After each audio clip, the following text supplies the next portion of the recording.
5,000 plus রোগী সুস্থ হয়েছেন ডক্টর SM সারোয়ার স্যারের চিকিৎসায়। এই বিশ্বখ্যাত ক্যান্সার গবেষক তার অভিনব হোমিও চিকিৎসার মাধ্যমে অসংখ্য রোগীকে নতুনভাবে বাঁচতে সাহায্য করেছেন।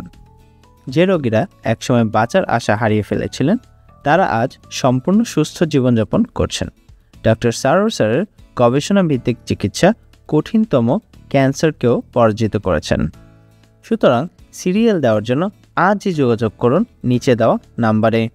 ডক্টর সারোয়ার স্যার রোগী দেখেন শনিবার থেকে সোমবার ঢাকা পল্টন এবং মঙ্গলবার থেকে বৃহস্পতিবার হবিগঞ্জ, সকাল 10টা থেকে সন্ধ্যা 6টা পর্যন্ত। সুতরাং ক্যান্সার হলে অ্যান্সার নেই, এই কথার ভিত্তি নেই। সবাই ভালো থাকবেন। আল্লাহ হাফেজ।